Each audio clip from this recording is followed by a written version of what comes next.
गणपति बप्पा मोरया। हर हर महादेव। प्राचीन काल में समतापुर नाम के एक समृद्ध नगर में मधुसूदन नाम का एक बड़ा व्यापारी साहूकार रहता था। वह धन धान्य से पूर्ण था, लेकिन स्वभाव से थोड़ा अहंकारी और जिद्दी था। उसका विवाह पास ही की एक नगर की सर्वगुण संपन्न कन्या संगीता से हुआ था। एक बार मधुसूदन अपनी पत्नी को विदा कराने के लिए अपने ससुराल गया। वहां उसने कुछ दिन बिताए। इसके बाद उसने अपने सास ससुर से संगीता को वापस ले जाने की अनुमति मांगी। उस दिन बुधवार था। माता पिता और ससुर ने उसे रोकने का प्रयास किया। उन्होंने कहा, दामाद जी, आज बुधवार है। शास्त्रों के अनुसार बुधवार के दिन कन्या को विदा करना या इस दिन यात्रा शुरू करना अत्यंत अशुभ माना जाता है। इससे मार्ग में विघ्न आते हैं और वैवाहिक जीवन में भी कष्ट उत्पन्न होते हैं। परंतु मधुसूदन ने उनकी बात नहीं मानी। उसने अहंकार में कहा, मैं इन सब अंधविश्वासों को नहीं मानता। मेरे पास धन, बल और अच्छे साधन हैं। मेरा कोई कुछ नहीं बिगाड़ सकता। विवश होकर सास ससुर ने भारी मन से अपनी पुत्री को विदा कर दिया। दोनों ने बैलगाड़ी से अपनी यात्रा शुरू की। नगर से कुछ दूरी पर पहुंचते ही दोपहर हो गई और गर्मी बढ़ गई। संगीता को बहुत तेज प्यास लगी। उसने व्याकुल होकर अपने पति से कहा, मुझे बहुत तेज प्यास लगी है। यदि तुरंत पानी नहीं मिला तो मेरे प्राण संकट में पड़ जाएंगे। मधुसूदन ने गाड़ी रोकी। उसने अपनी पत्नी से गाड़ी में ही बैठने को कहा और स्वयं एक लोटा लेकर पानी की तलाश में पास के एक घने बाग की ओर चला गया।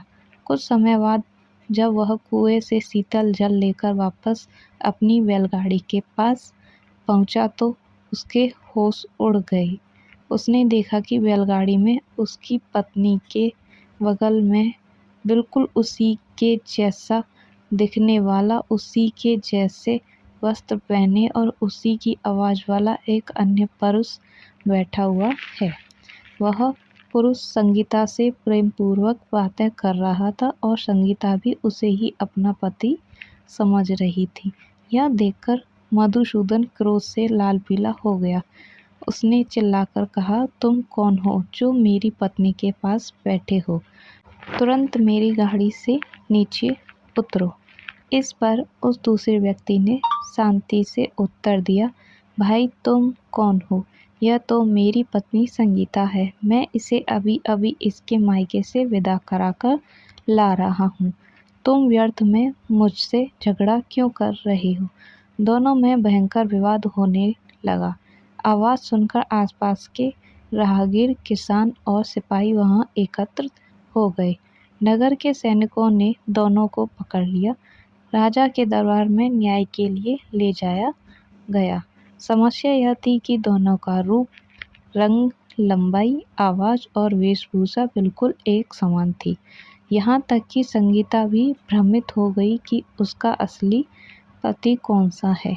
दोनों ही पूरी सच्चाई से खुद को असली मधुसूदन बता रहे थे। असली मधुसूदन असमंजस और दुख में डूब गया।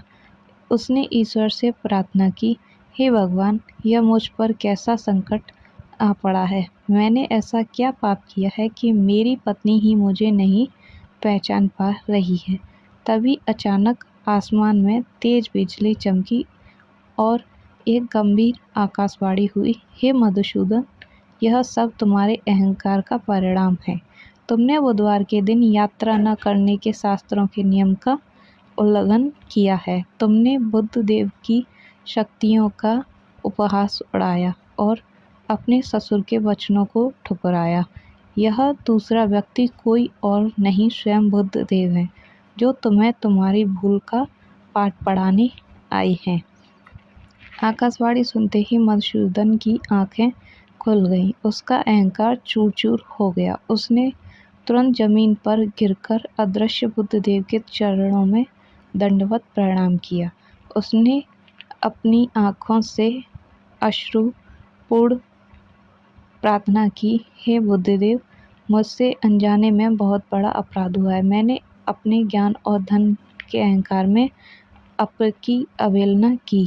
कृपया मुझे क्षमा करें। मैं प्रतिज्ञा करता हूँ कि मैं और मेरी पत्नी जीवन भर प्रत्येक बुधवार का व्रत पूरी निष्ठा से रखेंगे और आपकी कथा का प्रचार करेंगे। मधुसूदन के सच्चे मन से क्षमा मांगते ही बुद्धदेव प्रसन्न हो गए।